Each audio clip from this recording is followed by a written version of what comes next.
Jangan lupa subscribe. Jangan lupa Assalamualaikum warahmatullahi wabarakatuh.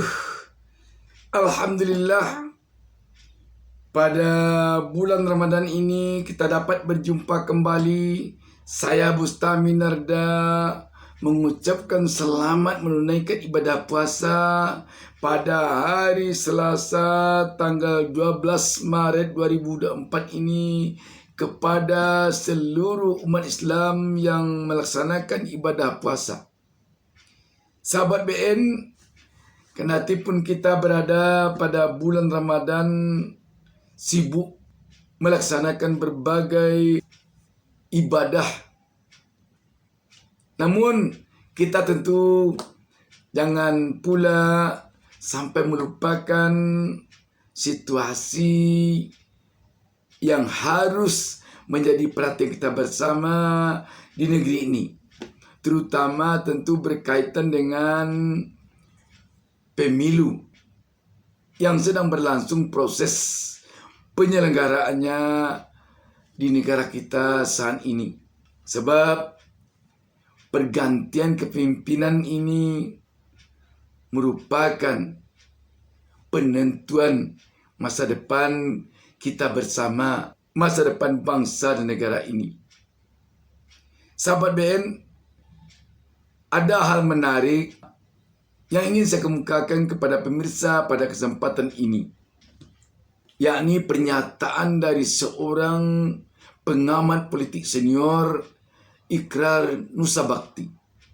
Kompas.com menurunkan sebuah berita yang berisikan pernyataan Iqrar Nusabakti, dan saya akan bacakan berita ini. Yang jelas tadi yang dikatakan EF, maksudnya salah seorang pengamat politik yang berbicara lebih dahulu dari Iqrar Nusabakti. Masa kita pemilik negeri ini, pemilik kedaulatan rakyat, bukan anak kos dari negeri ini, masa dikalahkan oleh satu keluarga yang jumlahnya 5 orang itu. Jadi ini yang berkali-kali saya katakan sampai seperti kaset rusak gitu kan, ujar Iqrar. Diketahui keluarga Presiden Jokowi berisi 5 orang, yakni Jokowi, Iriana, ini maksudnya istri Jokowi, Gibran Rakabuming Raka, Kahiyang Ayu, dan Kaisang Pangarep, ini anaknya Presiden Jokowi, kerap diidentikan dengan dinasti. Gibran merupakan wali kota Solo sekaligus cawapres nomor urut 2. Kaisang menjabat ketua umum PSI. Sedangkan suami Kahiyang, Bobi Nasution, wali kota Medan.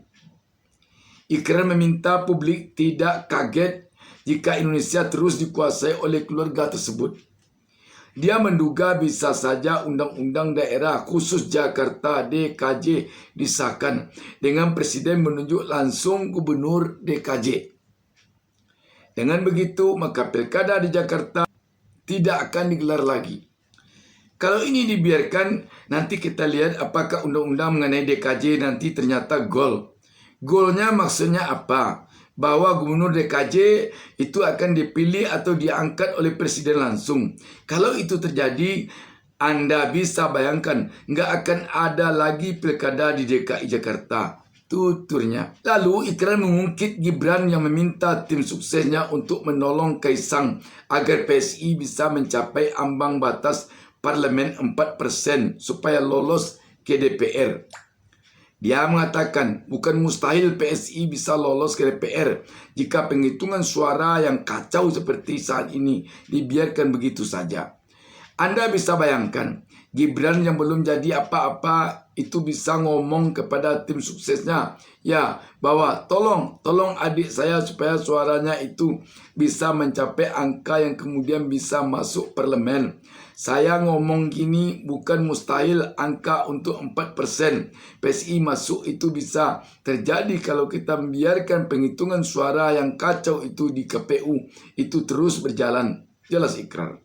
Menurut Ikrar, satu-satunya cara untuk meyakinkan angka suara tidak dicuri atau ditipu adalah dengan meminta Polri membagikan hasil resmi dari hitungan di seluruh TPS. Dengan demikian, kata dia, maka masyarakat sendiri bisa menghitung mana penghitungan yang benar dan salah. Ikrar khawatir banyak suara sah ataupun yang tidak sah dicuri untuk PSI. Menarik sahabat pernyataan dari Ikrar Nusa Bakti ini tentang 5 orang satu keluarga Presiden Jokowi yang begitu digambarkan oleh Ikrar Nusa Bakti besar pengaruhnya di negeri ini. Sehingga malah pada intinya Ikrar Nusa Bakti sekarang ini seperti mengatakan kalah oleh satu keluarga yang 5 orang ini sekian ratus juta penduduk Indonesia yang lainnya. Dan memang jika nanti undang-undang DKJ atau undang-undang daerah khusus Jakarta kalau lolos dengan presiden menunjuk langsung, memilih langsung gubernur Jakarta, dapat dibayangkan siapa nanti akan menjadi gubernur Jakarta ini setelah Jakarta tidak lagi menjadi ibu kota negara.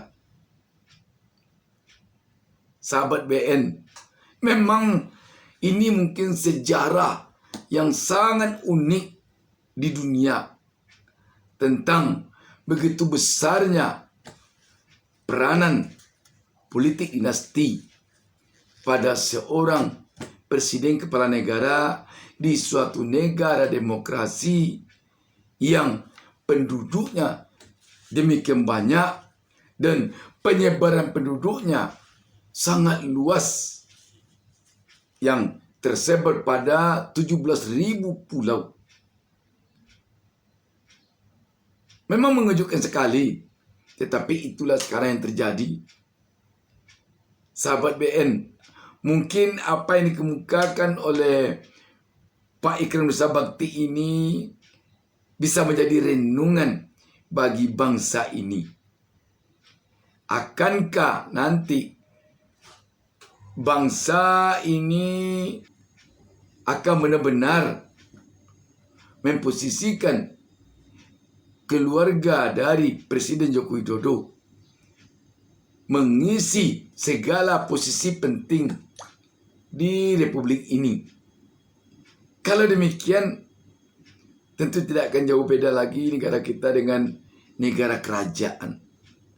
Tetapi apapun namanya, tentu saja akan sangat tergantung kepada keinginan rakyat di negeri ini sendiri.